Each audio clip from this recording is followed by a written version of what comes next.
Kyk, toe ek nog jong was, my ouma het altyd gesê, raai net vir my weer, ja, lank toe hoor ek dit mense sê. Soms hoor ek maar net, ek almal nie. Dis die 10 Desember en jy luister na Klets, dankie dat jy ingeskakel het. Ons is weer terug hier in jou oortjies. Colleen, hoe gaan dit daar? Het jy 'n lekker, wat sê maar, wat in jou oortjies? Oortjies. Kleinetjies. Ek dink nou na ander sien jy wat sê, treintjies. Solank jou oortjies nog oop is julle en jy nog nie treintjies op jou wange het nie, is alles seker okay, né? Ek dink nou aan Jonathan van Radio Raps. Wat is sy naam nou weer? Ja, okay. Ag, jy kan my nou wat jy weet. I don't know. Jy van Hennies. Ja, shame, Hennies, die Hennie hond van Hennies is oorlede ook. Dis baie sad. Shame Dis my baie sad as honde doodgaan. Jonathan van Radio Raps, anyways, hy was die aankondiger gewees. Rikus. Hy was die aankondiger gewees. Rikus se vriend Rikus, daar sê hy. Hy was die aankondiger gewees by Moereboer en dat hy altyd gesê, en die persoon staan 86 kg in sy voetjies en dan wil ek eier in my hol kook. Want ek weet dit is net so belaglik. Dit is nogal funny though. Ek weet jy het op 'n stadium ook gal gebraak daaroor. Ek onthou, maar dis nogal irriteer die lewe uit my uit. Dis my verskriklik af. Mense wat vir klein woordjies gebruik. Ons Afrikaners, ons like mos van 'n verklein woordjie vir al die girls daar in Morletta Park en Silver Lakes. Like van 'n verkleiningkie.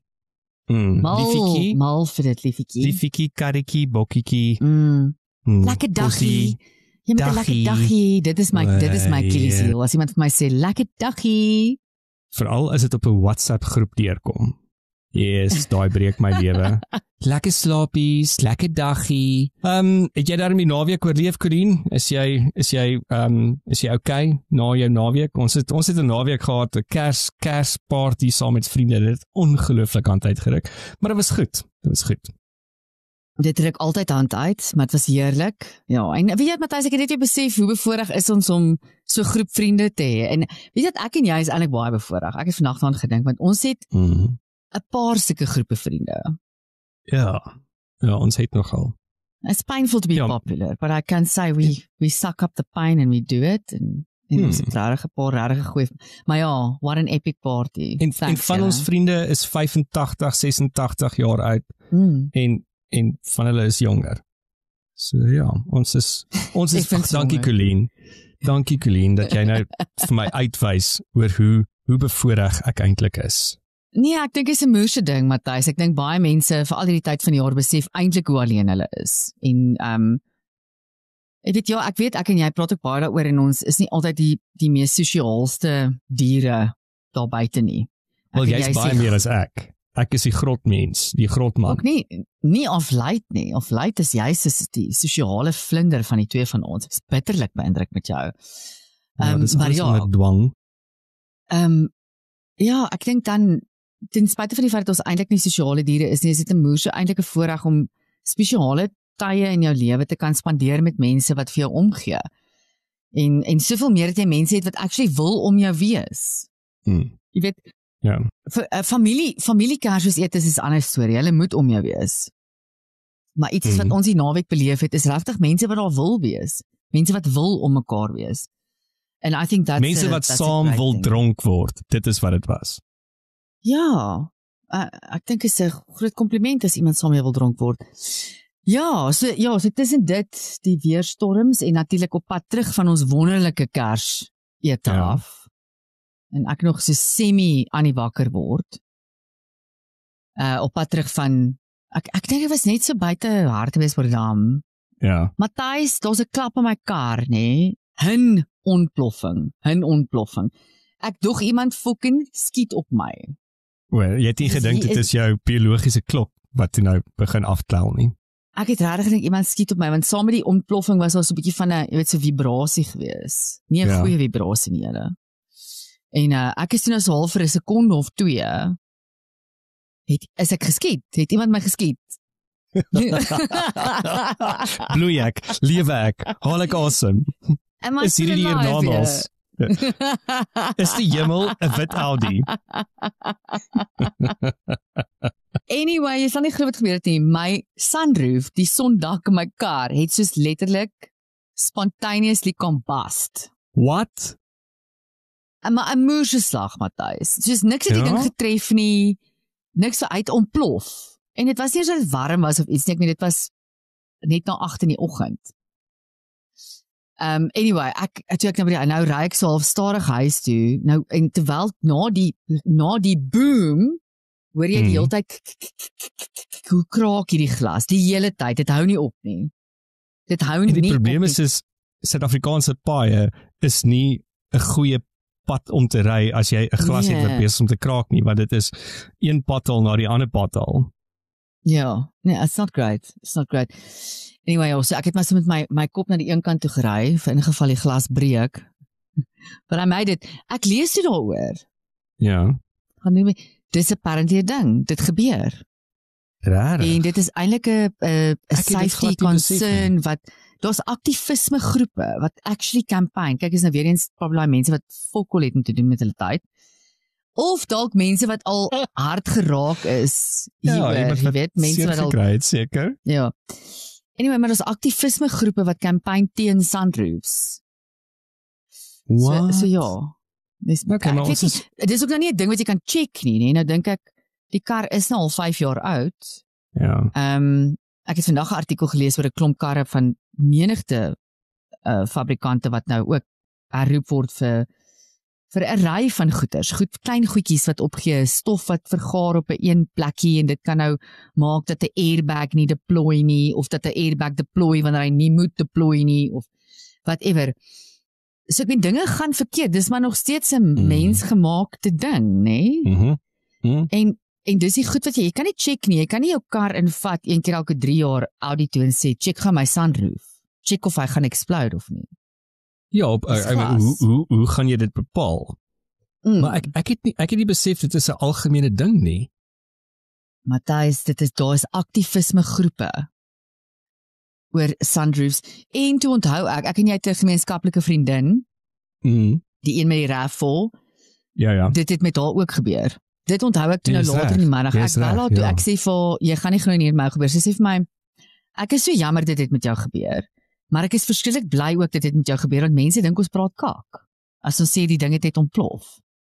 Ja, ek weet dit maak glad nie sin nie, want as jy dink aan 'n sunroof, dis 'n gedeelte van jou kar wat blootgestel is aan van die ergste weerskondisies of weersomstandighede, sonlig, haal, wind, reën. So mense sou vermoed en aanneem dat dit 'n baie veilige stuk glas is of instrument is wat hulle daarin sit.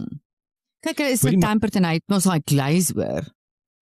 Maar ek gaan vir jou sê is nog steeds nie baie veilig nie. Ek kon net sien op stadiums nog so hier om en by maandagooggend wat die toutrak toe na hier opdaag om my kar te kom haal.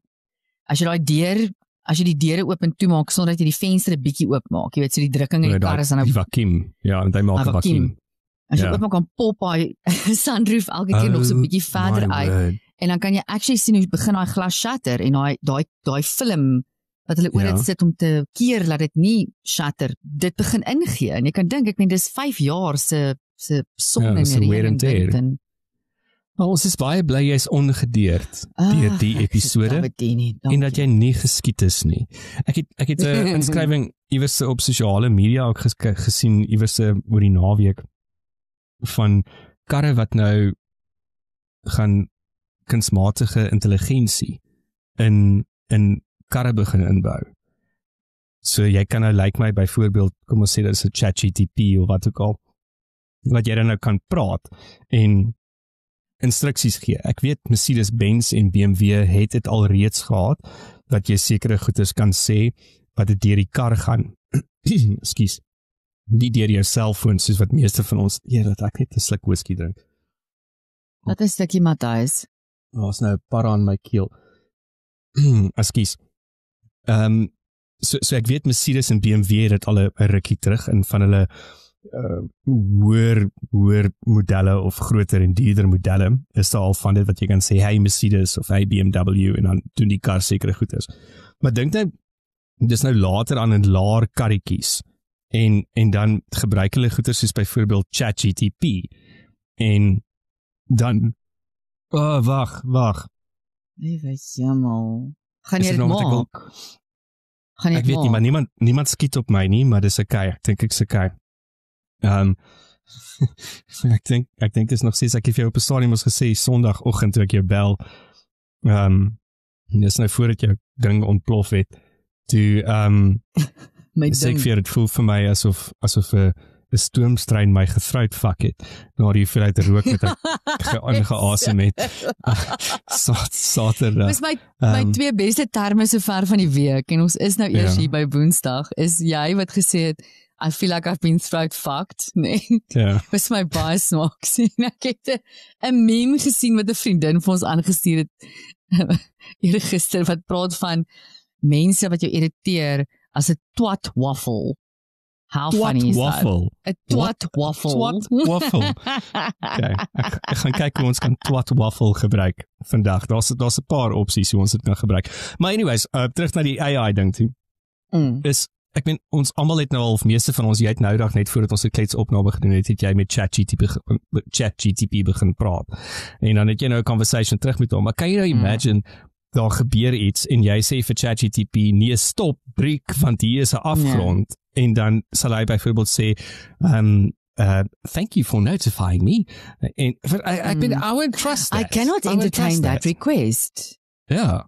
You will trust it. I won't trust it. En as jy nou afgery by die afgronde en dit is 'n ongeluktoneel en dan sê vir ChatGPT byvoorbeeld nou, okay, we in an accident call the ambulance en dan sal hy vir jou iets anders te weer kwytraak. Is that how far this is going to go? Ek soek nie AI in my kar nie, ek is baie jammer. Ek soek dit nie. My 2019 Audi is vir my so ver soos wat ek wil hê tegnologie moet gaan in my kar. Call me old school. Hy het nog sy proper dials en whatever. Hy het 'n bietjie tegnologie in die sin van die radio en die telefoon en so aan praat met mekaar. Dit is my wonderlik. That is as far as I'm going with technology in my car. As dit verder gaan, Matthys, dan gaan ek vir my 'n ou Datsun bakkie ergens koop. And I'm going to drive 200. Ja, then I'm going back to absolute basics of lekker Mercedes Benz, nee? Mercedes. Van daai geel is met die geel hubcaps ook. En weet jy van hierdie oudjies is baie, ek ry nou, kyk die versekering gee toe nou vir my courtesy vehicle. Wat se padpysie het jy gekry? Ja, basically 'n grasnyer met deure.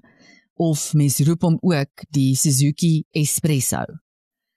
Maar wie wil 'n fucking koffie drink? Wie wil 'n koffie ry? I mean, really? Maar hulle spel hom mos nou S-presso. Nee? So, ja, maar ek moet nou vir julle sê, ek het nog nie ver met die karretjie gery, ek dink 'n totaal van 15 km. But what a nippy little car. It's a weird thing to get used to. Dit voel of jy 'n klein kombi ry. Want jy sit amper soos wat jy, ek weet nie of jy 'n kombi bestuur, maar dit is 'n old school kombi, nee? Ja. Jy sit maar so half hoog en as die stuurwieletjie onder, amper asof jy 'n trekker of 'n trok bestuur nie. Ja, jy sit so op die neus. En die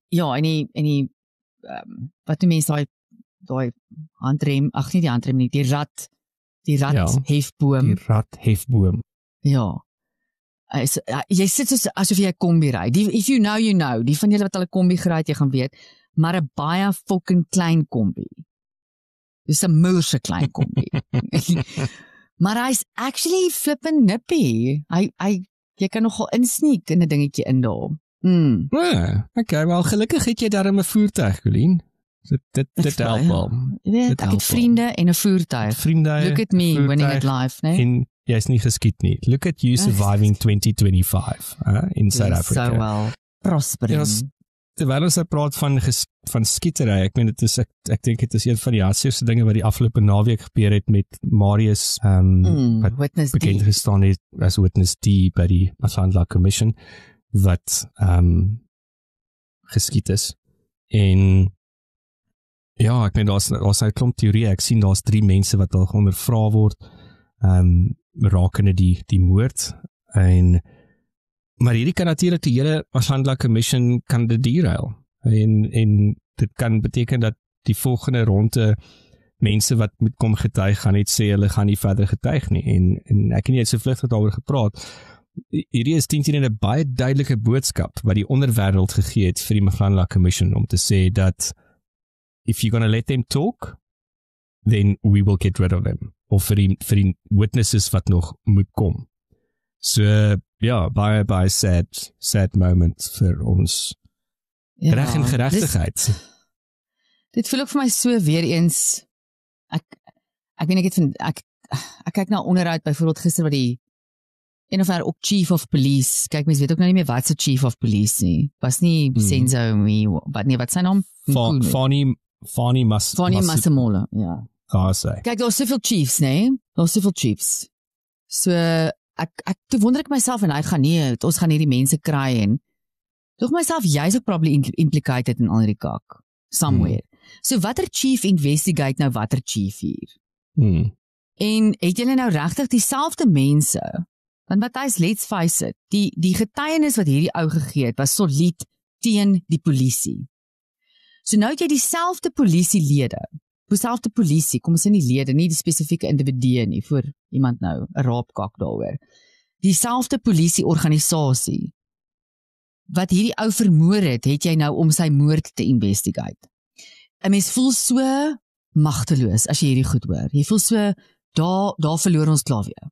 Daar verloor ons klaar weer. Wel, ek het mos gesê, heel aan die begin van hierdie hele kommissie, dat hy's doodgebore, want dit wat ons investigate is die mense wat op die ou ende hierdie ding gaan moet deurvoer ook, en seker maak dat hierdie mense word vervolg en sit agter tralies.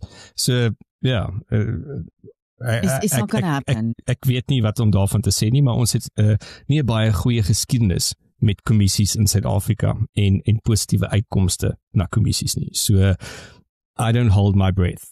Maar ja, dit was regtig sad. En ek dink jy het vir my gesê, dit is wat skrikwekkend was in sy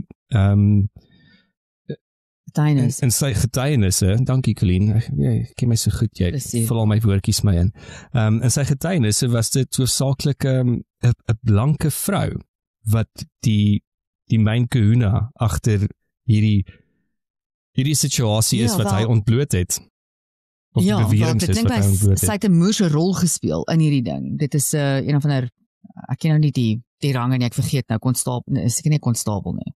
Nee, dit klink vir my 'n bietjie laag, né? Ja. En Jean-Marie Eksteen het hy genoem, dis die een, en dan het hy klomp ander genoem, Matthys, wat my so upset het, hierdie is wit Afrikaanse mense. Dis wit Afrikaanse mense wat hy hier noem. So ons moet ook 'n stapie terugvat op 'n stadium en gaan, jy weet,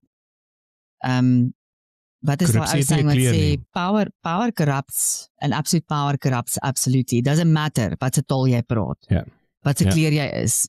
En, ja, dit was my ontstellend, Matthys. Dit was my baie ontstellend om te hoor hoeveel van ons eie mense is betrokke by hierdie korrupsie.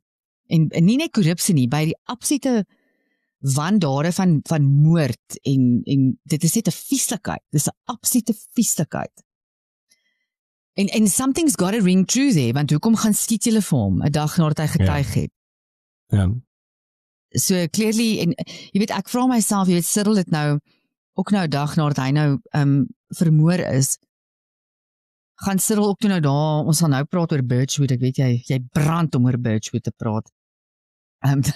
Kan ons het nou Cyril ook nou daar by Birchwood se ANC wank op die lig gegaan om te sê, weet, hier gaan definitief daadwerklike aksie van hierdie kommissie afkom, en dit is so terrible dat hierdie Marius nou vermoor is, en dit en dat. Maar weet jy wat, Cyril se woordjies beteken vir my niks nie, en vir die van julle wat dit nog glo, ek weet nie wat meer om vir julle te sê nie. Want ons kan maar net terugkyk na die Zondo-kommissie. Daai goed lê alles op sy tafel. Vir wat, 2-3 jaar nou al? Daar is nog nie een persoon in 'n oranje overall nie. En so gaan dit maar dieselfde wees. Dit is nou 3 dae, Matthys, 3 dae nadat Marius van der Merwe vermoor is. Daar is 3 mense nou in ondervraging. Wat van al die name wat hy genoem het? Wat van hulle? Waar is hulle? Hoekom is hulle nog nie in? Hoekom is hulle nog nie in 'n sel nie? Of verwyder dit hulle amper. Dit is nie 'n geregtelike saak nie. Ek verstaan dit. En dis probably ook hoekom een van die redes hoekom hulle hom vermoor het, sodat hy nie kan getuig by 'n actual geregtelike saak nie. Maar hy het name daar genoem. Waar is die mense? Is hulle paspoorte ten minste gevat? Jy weet, is hulle ten minste in een of ander bewaking of I don't know. Probably nie. Probably het hulle lankal. Ek kan jou al beloof Jean-Marie Eksteen, whatever haar naam is, sit seker al klaar in Maputo. De Wet, whatever sy naam is, en daai ander ouetjie sit klaar in Dubai. Riandrey, hy sit al reeds in Dubai. I mean, dit is belaglik en dit laat 'n mens absoluut net hulpeloos voel.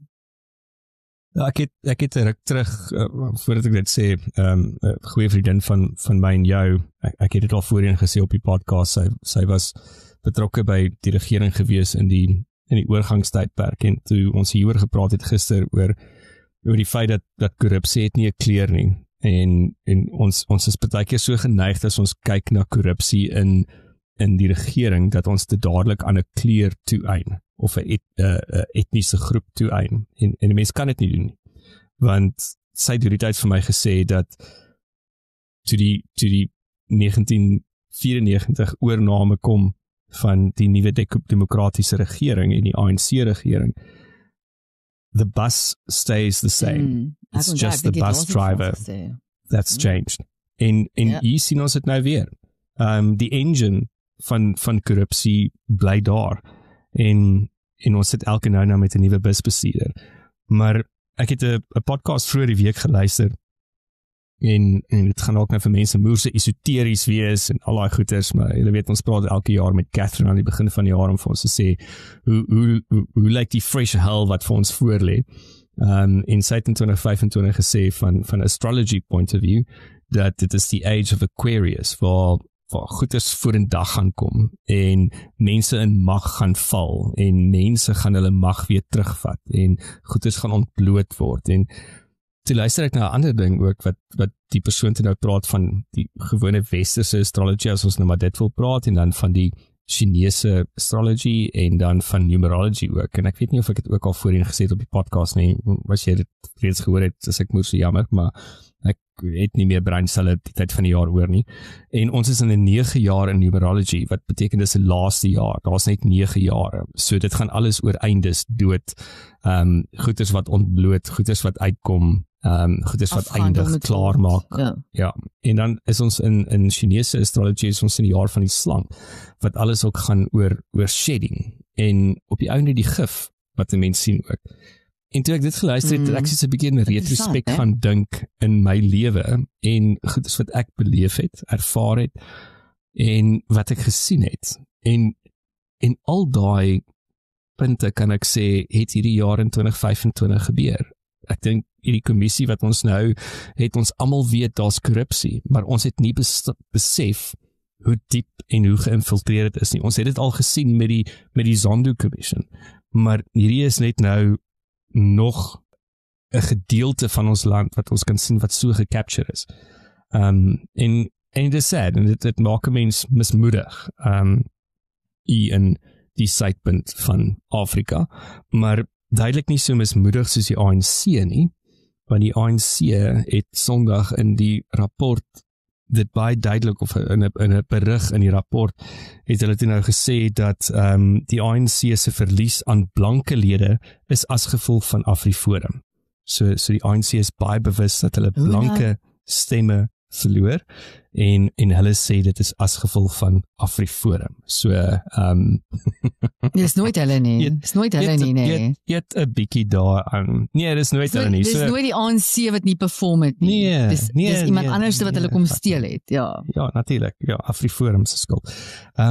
Natuurlik is dit dan nou, soos jy vroeër gesê, die 5de National General Council wat plaasvind by Birchwood, hier onder die aanloopbaan van OR Tambo.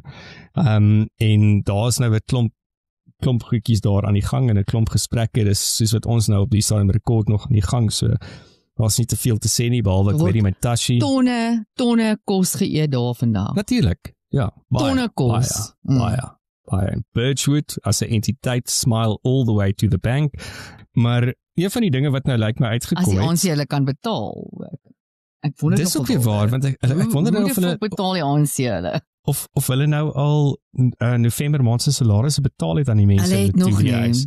Het hulle nog nie? Tot en met gisteroggend het daar mense nog betoog buite hulle Tulia-huis. Hulle is nog steeds nie betaal nie. Nog steeds nie betaal. Die ANC se salarisse is apparently van wat ek gelees het R20 miljoen. Ja. 'n maand. Ene EFF member, ek kan nie onthou wat se ene nie Julius nie, aan ene. Het nou gesê maar die ANC se myn kahuna is dan nou 'n biljoenêr. So kan hy nou maar nie net die geld leen nie. Maar ou 20 miljoen randjies uithaal en nou die mense betaal, jy weet. Ja, sit dit in jou leningsrekening, Cyril. Ja, ek meen dit is mense, dis die werkende klas by die ANC wat nie betaal is, Matthys, die skoonmakers, die administrasiemense. Nou gaan wat sy naam Mr. Fix Fokol Fikile Mbalula en vaar uit daar om te sê maar dit is hy, wat van hom? Hy is ook nog nie betaal nie. Shame Fikile, jy met jou konvooi en jou staatssalaris en al jou backhanded money wat jy oral kry. Nou moet ons jou jammer kry want jy saam met die cleaner, jy saam met Anna wat die badkamer moet skoonmaak in die Tulia-huis is nie betaal nie. Shame. Nee, Fikile, ons gaan julle nie as dieselfde sien nie, jammer. Nee, Fikile, gelukkig sover ek weet kry hy nie meer 'n staatssalaris nie, want hy is nie meer 'n MP nie, omdat hy die Secretary-General is van die ANC. So, nee, ek kry hom ook natuurlik glad nie, jammer nie. Maar een van die goedes wat nou uitgekom het is, ons almal weet nou al vir 'n geruime tyd dat Paul Mashatile en Fikile Mbalula, ons einste Fikile Fix Fokol, staan in die tou om die nuwe leier te wees van die ANC. So hulle is nou al reeds besig lyk my om te campaign. Natuurlik Paul Mashatile het 'n redelike groot steun in Gauteng en ander omliggende gedeeltes soos Noordwes ensovoorts. En Fikile Mbalula is ryk by besig om inroads te maak in Mpumalanga en Limpopo. So hulle twee is verseker. Gwede is ook nog daar nie mos van die maatjies. Gwede was op 'n stadium met Gwede se naam was hy ook onder die rumors gewees van iemand wat gaan staan. Gwede het dit nou duidelik gemaak hier by die National General Council dat hy is te oud, hy is oor 70 en hy gaan aftree, so hy gaan nie staan vir president van die ANC nie. Maar ons het laas ook gehoor dat daar rumors was dat Patrice Motsepe moontlik gaan staan en hy het ook gesê hy gaan nie staan nie.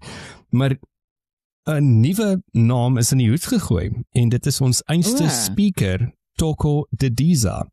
So sy is nou een van die name wat in die hoed gegooi is vir die ANC se leier. En die groot verskil wat daarvandaan kom is dat Cyril Ramaphosa en Gwede Mantashe is die twee groot kahunas wat haar ondersteun in haar poging om moontlik dan leier van die ANC te wees. En kyk, hierdie ding van die ANC se leierskap om 'n vrou te kry kom al 'n geruime tyd. Jy sal baie lankal op die kaarte wat hulle sê daar moet hervorming gebeur en daar moet verteenwoordiging gebeur en die ANC sal goed wees as daar 'n vrou is in beheer en die laaste persoon wat probeer het was Nkosazana Dlamini-Zuma wat nou verloor het teen Cyril Ramaphosa, ook maar net.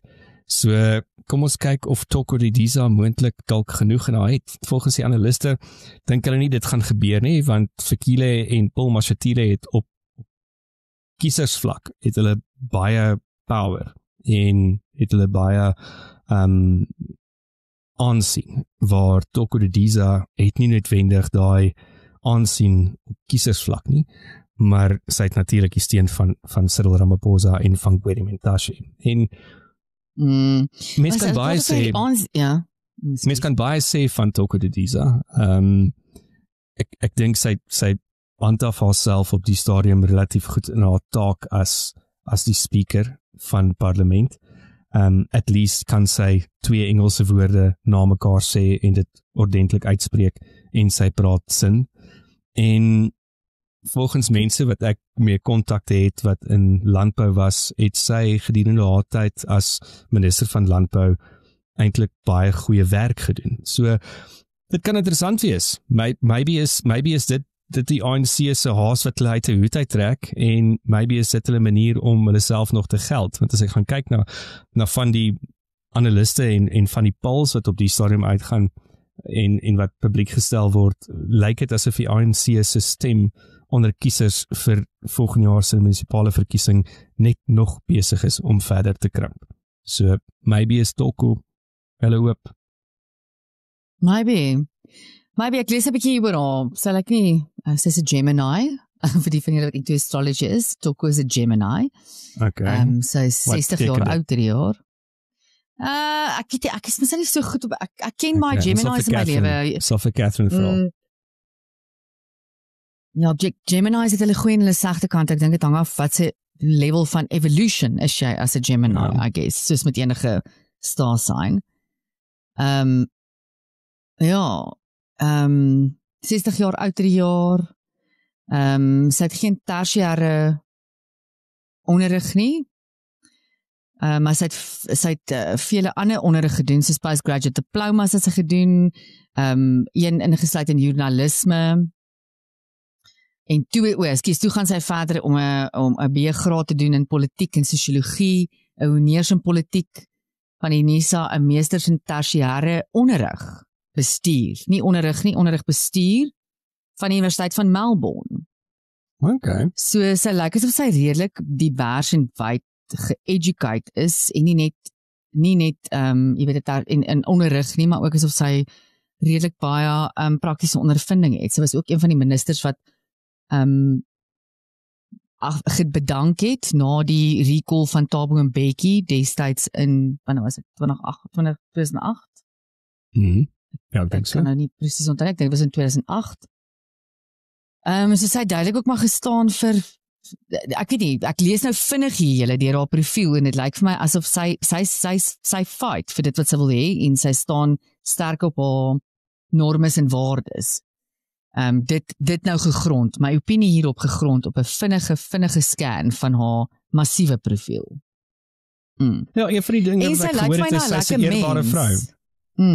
Daar's geen big jewelry nie, daar's geen massive weaves nie. Sy is aangetrek soos 'n doodnormale mens, sy lyk netjies, sy lyk of sy haar tande geborsel het, haar genoegsame make-up opgesit het, and she is ready to do the job. Not ready to look like she's going to the Durban July. And I like that. Ja, en soos ek sê, she can actually help, sy hou 'n conversation, sy mag oortaal. En dit is baie keer vir my alreeds, as ons kyk na Afrika en Suid-Afrika, een van die grootste pluspunte. So terwyl ons praat van jewelry en weaves, natuurlik Dr. Imogen Mashazi van Ekurhuleni. Ons wou nog verlede week vinnig oor haar gepraat het, maar ons het nou nie daarby uitgekom nie. Imogen oogrolletjie. Oor haar oogrolletjies wat sy gemaak het in die Mafala Commission. Maar ek weet nie of jy iets wil sê oor jou ervaring van haar nie, want ek weet jy was baie warm onder die kraag gewees verlede week, maar dit was nie daarby uitgekom nie. Het ons nou nie daaroor gepraat nie? Nee, ons het nou nie daaroor gepraat nie. Nee. Ja, okay. Nee, ek was maar eintlik upset. Dis jammer jy vra my nou eers Matthys, want toe was ek erg upset. Toe sy ek die drama gebring het. Maar nee, ek dink net sy's 'n absolute, sy's die manager van die City of Ekurhuleni gewees. Sy is 'n absolute arrogante prik. Sy sit daar in daai Matlanga kommissie en maak asof almal haar tyd mors. As sy nie sit met haar hand op haar wang of besig is om haar oë te rol of haar tong ewen uitsteek, lag vir almal in die middel van die ondervraging deur onder andere ene advokaat Selu, haal sy haar lipstifie uit en haar spieeltjie en begin lipstifie aan haar lippe sit. Kyk op haar selfoon, totdat advokaat Selu toe nou eventually haar hier meer verloor het en toe nou vir Deagle gesê het, hoor jy ekskuus, maar mors ons jou tyd hier? Het jy ergens anders waar jy moet wees? Het jy iets anders wat jy... Sy het toe eventually om verskoning gevra, maar ag nee, sy's absoluut net 'n walglikheid van 'n mens, Matthys. Jy moet daar sit en jy moet antwoord doen op ongeregtighede wat jy aangevang het, wat die armstes van die armstes in hierdie land geaffekteer het. En jy sit daar en jy maak asof ons jou iets skuld. Het is duidelik dat sy nie 'n dag se werk in haar hele lewe gedoen het. In enige amp, wat sy in enige regeringsorganisasie, munisipaal, provinsiaal, national, I don't care what. She has never done a day of work in her entire life. She's got nothing to be proud of. En nou sit sy daar en verwag ons moet basically voor haar buig en sê we are not worthy. Dis eintlik belaglik hoe ek dit opbring is daar was het die ronde gedoen ook van iemand het daar 'n outfit van haar 'n ruk terug geëvalueer het en die hele outfit van haar en kan ons net sê sy's 'n civil servant sy werk vir 'n munisipaliteit sy kry 'n munisipale salaris. Dit is dalk 'n redelike groot salaris maar dit is 'n gewone civil servant. En die outfit van haar, die een outfit wat sy aangehad het hulle alles geontleed en dit is omtrent 4.6 miljoen rand wat sy in die een outfit aangehad het. Onder andere wat sy daarmee staan, aan haar. Wat sy daarmee staan, aan haar. Wat sy fisies aangehad het in een outfit by 'n event. 'n horlosie van 1.5 miljoen rand. Oorbelle van 75.000 rand. 'n necklace van 817.000 rand. No. Birkin handsak van 600.000 rand en 'n paar skoene van 47.000 rand. What? Dit is wat die persoon aangehad het. En dan is dit op die hoeveelheid respek waarmee hulle die mense die hoeveelheid respek waarmee sy die kommissie hanteer het. As a civil servant wat onder verdenking is. Ek weet dit jy gaan nie na die kommissie toe as jy nie onder verdenking is of jy moet getuienis lewer nie. En Matthys, wat ek sê is horlosie werd 1. wat miljoen? 1.5 miljoen. Dis about ek dink 'n staatsamptenaar op 'n P whatever salaris maximum verdien maybe 2 miljoen per jaar. Ja, dit is miskien haar jaar se salaris. So as jy nou dit vir my sê, dan wonder ek daar moet verseker ongeruimdhede wees. Of jy of jou man sy dit kon bekostig nie. Of iemand het dit vir jou gekoop as 'n geskenk om sekere goederes te laat stil raak, wegraak of doodmaak. En weet jy wat is ook vir my so terrible, soos even hierdie woesie moesie kat Matlala doen, nê. Ja. Nou ook nou daar onder vir ons by die Matlanga kommissie. Dit is my so onsmaaklik dat hulle dink hulle moet hierdie goed in jou gesig gooi. Soos nou ene Dr. Imogen. Dis kom, daar's iets te sê vir weet is amper daai nuwe tipe ryk. Ek is so ryk, ek wys dit nie. Rykdom is rykdom is die feit dat ek my tyd kan bepaal. Rykdom is die feit dat ek Spar toe kan gaan of Woolies kan gaan in my sweetpak. Rykdom is die feit of nie eens in 'n sweetpak nie, dit is want dit gaan ook maar in 'n normale paar jeans en 'n wit T-shirt. Jy weet, daai is daar understatedness, daar absolute classiness wat agter dit aangaan. Hulle is net, dit raak vir my common. Dit wat hierdie Imogen vrou ook nou gedoen het, sy's common. Sy's absoluut common. Ek dink jy se besef hoe common is sy nie. Ek weet daar's mense wat ek ken wat regtig baie geld het. Maar jy sal nooit enigsins sien dat daar 'n brand is wat hulle aan het nie. En die brands wat hulle aan het is so onbekend dat jy sal nie eers weet dit is 'n moerse dier brand nie. Dis daai understated classiness. Wat gewoon maar net nie is by die Suid-Afrikaanse politikuste nie. En gaan kyk maar net aan op daai Matlanga kommissie. Ek jammer Matthys, ek ken vrouens in hierdie land van alle etniek groepe wat in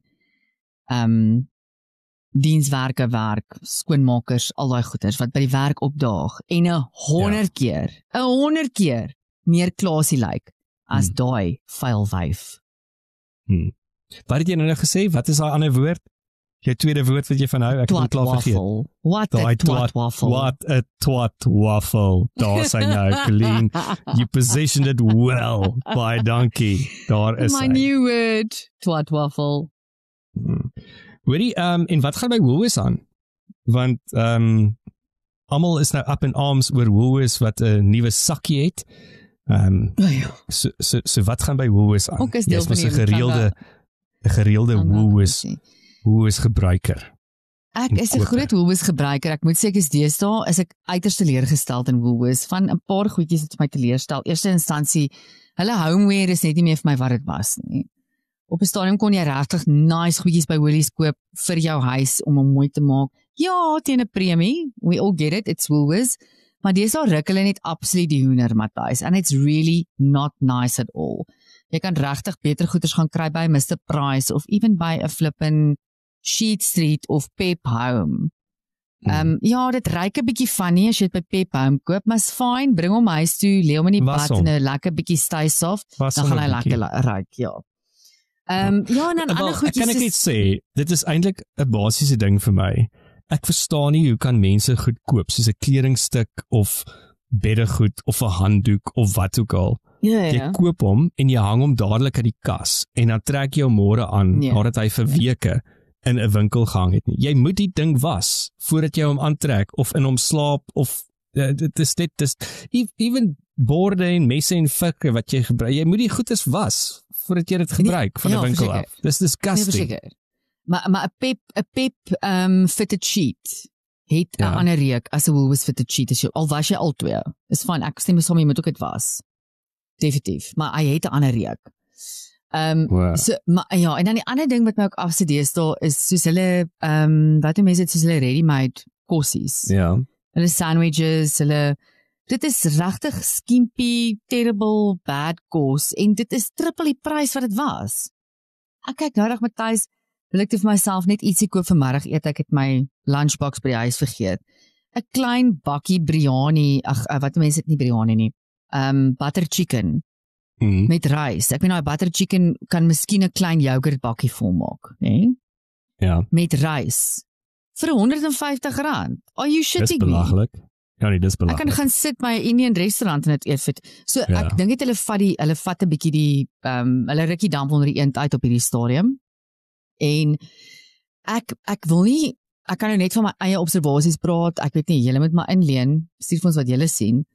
Van my gereelde besoeke by Woolworths, die rye is korter, die gange is minder besig, dis rustiger om by Woolies te shop. So something is clearly not right with Woolies. Hulle bemarking is redelijk goed, alhoewel ek hoor toe nou die wit sak bemarkingskampanje was actually net 'n moeëse toeval en het in Woolies se vywer geland met die perfekte timing van die Matlanga kommissie.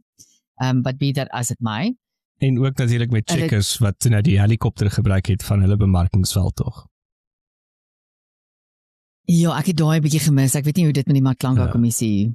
Nee, dit het niks met die Matlanga kommissie uit te waai nie. Dit was net toeval, net etlike ure lyk my nadat Checkers hierdie kampanje gelons het van dat hulle nou ook jou kos sal met 'n helikopter aflewer waar ook al jy is oor Kersseisoen toe Woolies wit sakke uitgebring, maar ja. Ja, kyk, die witsak is mos gegrond aan die Matlanga kommissie, want Woesie Kat het mos gesê hy het vir mense die geld gegee in 'n swart Woolies sak. Swart, ja. Because it's an expensive bag, en jy kan nie hom insien nie. En toe ewe sê, kom die wit Woolies sak in wat jy actually kan deursien. En Woolies ry toe nou daai baie clever, ek dink dit was baie clever. En wat het nooit uitgekom dat eintlik het Woolies supplier uit swart ink uitgehardloop, so uit swart materiaal uitgehardloop, so toe begin hulle dit in wit manufacture. So, terug op die storie. Ja. So die Woolworths CEO, ene Roy Bagatini, hy is Bagatini, ek weet nie hoe mens dit uitspreek nie, hy het meer as 37 miljoen rand van sy aandele in Woolworths verkoop. Ja. En dit op die voet van 'n dispuut onder shareholders van Woolies, onder hulle aandeelhouers, dat hulle het 'n AGM gehad. En op die AGM was nou op die agenda 'n besprekingspunt oor die salarisse van hulle C-suite members. Kan ek net vir julle gou-gou 'n idee gee van wat dit is? So hierdie Roy, hy het CEO van Woolworths geword in 2020. Ja. Okay. Hy het toe laat ek net gou kom wat op sy single figure remuneration laas jaar 2024 was 65 miljoen rand. Hierdie jaar is dit op na 80 miljoen rand toe. 65 na 80. 80 miljoen rand. Saam met dit het hulle ook 'n nuut aangestelde CEO van Woolworths Food, ene Sam Gumedi. En hy het laas jaar 21, kom ek round dit nou vir julle of 21 miljoen rand verdien. En hierdie jaar is dit op na 26 miljoen rand toe. Matthys, kan jy imagine jy kry 'n verhoging van 5 miljoen rand? 5 miljoen rand verhoging. Ek weet ons gewone Suid-Afrikaners. Nee, ons fucking plebs man. Nee, ek meen wat het ons verkeerd gedoen in ons lewe, Colleen? Ons het baie foute gemaak. Ek en jy. Ons het fucking hard genoeg gewerk nie. 5 miljoen increase. Ja. Okay, so kom ons vat dit af na hulle Group Financial Director. Hierdie is dalk nie eers hierdie is significantly laer, maar ook nie eers in my en jou playing field nie. Hulle Group Financial Director Zaid Manjra, sy single figure remuneration was laas jaar 5.2 miljoen rand. En hierdie jaar is dit opgestoot na 9.2 miljoen rand toe. I mean, so daar is nie eers 'n persentasie nie. Ek meen as ek luister na hierdie somme, daar is nie 'n standaard 8% of 10% increase nie. Dit is soms so half lukraak. Hulle almal kry 4-5-6 miljoen rand meer. There you go, babies. Have a great time. So as jy hoe shares het, sal ek nou begin bekommerd raak as die CEO 'n magdom shares verkoop het. Dis my ding. Dis ek nou dink, verstaan, ek het geen pyn met CEOs in hierdie land. Ek weet daar's altyd mense wat bitch en moan oor hoeveel geld CEOs verdien. Ek dink CEOs gaan deur 'n goeie CEO gee sy of haar hele lewe vir hulle shareholders. Hulle het nie 'n lewe nie. Hulle familie het hulle nie. Hulle vriende het hulle nie. Jy's hulle slet. So ek het eintlik nie, en as jou company baie goed doen, het ek nie pyn daarmee dat jy 60 miljoen rand per jaar verdien. Regtig doen ek nie. Maar wat ek hier sê is, hier is 'n slang in die gras. So die AGM het 'n groot dispuut gehad. Net oor die 60% van hulle wat kon stem, het toe nou gestem vir die nuwe vergoedingsbeleid en amper 40% van hulle het teen dit gestem. En nou volgens die King Code, natuurlik een van die baanbreker dinge wat Suid-Afrika vir die wêreld gegee het rondom governance en ethics. Volgens die King Code, wat jy sal hoop ten minste Suid-Afrikaanse companies gaan employ, sien dat ons geforseer word om BE te employ, kan ons ten minste geforseer word om iets ethical soos die King Code te employ. As jy minder as 75% van jou shareholders stem vir iets, dan moet dit geïnvestigate word of jy weet, dan moet geengage word met die shareholders as to why, en dit moet teruggebring word aan die tafel toe. Nou lyk vir my Woolies het hierdie net ignore. Totaal ignore, dit ingestem, dit goedgekeur en kort nadat dit goedgekeur is, het ene Roy wat baie groot oor het, toe nou sy shares verkoop. Lyk 'n goeie ou, mooi tande, baie mooi tande, groot ore. Wel, vir daai hoeveelheid miljoene kan jy dalk sy ore regmaak. Kan ek dit ook sê, not great dress sense for someone who works for Woolworths, not great dress sense, but okay. Not a good advert for Woolworths, klink dit vir my. Ja, so mense, kyk en ek sê nou hierdie uit absolute sorg uit, Matthys. Want Woolworths kan nie toemaak nie. Daar kan nie iets sleg met Woolworths gebeur nie. Woolworths is my place. It's my place. Daar's 'n paar mense wat ek vermoed sal nou in absolute trauma ingaan. As jy sê daar's 'n moontlikheid dat Woolworths gaan toemaak. Ek ken 'n paar van hulle wat regtig Woolworths babas is. Take my dignity. I'm out. I'm out, ek kan nie met die checkers blaar slaan nie, sorry, I'm out. Ag, Colleen, dit is nie so bad nie. Een van die ander goedes wat ook internasionaal afspeel is Netflix, wat moontlik vir $83 biljoen Warner Bros, HBO en die entire DC universe gaan koop, wat beteken Batman, Harry Potter reeks, Game of Thrones, alles skuif dan na Netflix toe. Ons kom nader aan daai een subscription, Matthys, daai een single subscription. Dit gaan my lewe soveel makliker maak. You can do it. En ander goed is natuurlik soos Friends, Big Bang Theory, White Lotus, Succession, al daai classics. So daar, dis op die stadium op die tafel. Hulle het 'n paar ander mense uitgeskop wat ook in die tou gestaan het vir hierdie aankoop van oorkoop, maar Netflix lyk my die dikste checkbook op die stadium. So hulle sê dat hoe dit gaan lyk dan op die ou ende as Netflix wat 18% markgreep het en HBO Max wat 3% het, skuif hy dan na 21% toe combine, wat Netflix dan nou sal hê van 'n stroomdiens platform af. YouTube is die enigste ene wat groter is en dan Disney sit byvoorbeeld op 11%.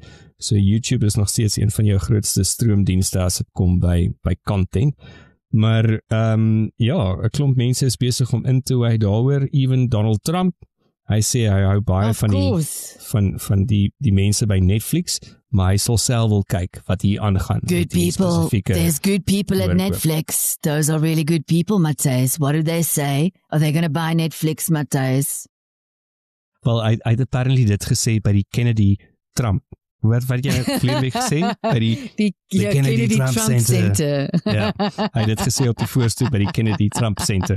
Het hy nou die uitlating gemaak dat sy oë is op hierdie Netflix. I like the people at Netflix. You know their logo is red. MAGA, my logo is red. Red is a good color. Hy sal iets so belaglik soos dit sê. Jy is heeltemal reg.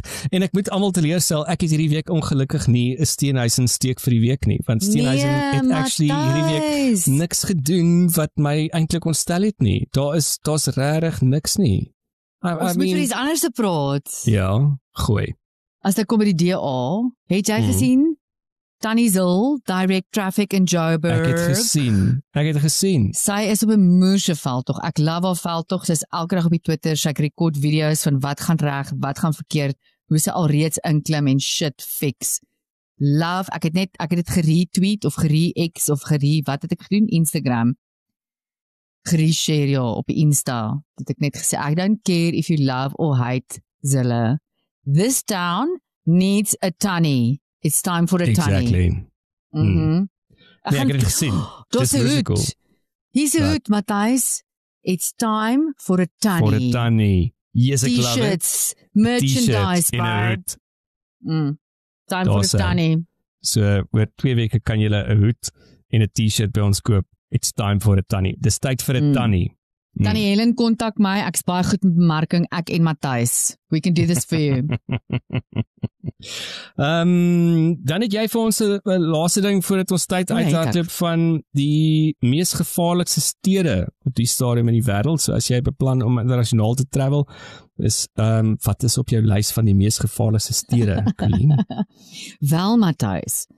Kyk, die lys het nie baie verander van laas jaar af nie. Dis die nuutste 2025 lys wat uit is van die 50 mees gevaarlikste stede in die wêreld. Ek het hierdie gedubbelcheck, ek het dit eers gekry op 'n travel site en toe ek gaan kyk, dit gedubbelcheck by Statista, wat is daai website? Ja, Statista. Statista, ja. So, ja, as jy wil travel gerus. Asseblief Suid-Afrikaners, travel gerus. Jy's baie meer veilig as jy nie by die huis is nie. Onder die top 10 mees gevaarlikste stede in die wêreld. Ek is nie heeltemal seker oor die kriteria wat gebruik is hier nie, maar ek sal vir julle sê, dit gaan nie net oor moorde nie, dit gaan nou volgens Statista gaan dit oor the source used for the most dangerous city rankings was ranking by murder rate. However, since 2025, the ranking is now based on crime rate. Okay. So dit is gebaseer op per 100,000 mense. Hoeveel mense per 100,000 mense pleeg crime? Okay? Net in die top 10 stede in die wêreld. Die mees gevaarlikste stede in die wêreld het Suid-Afrika pronk met 5 stede.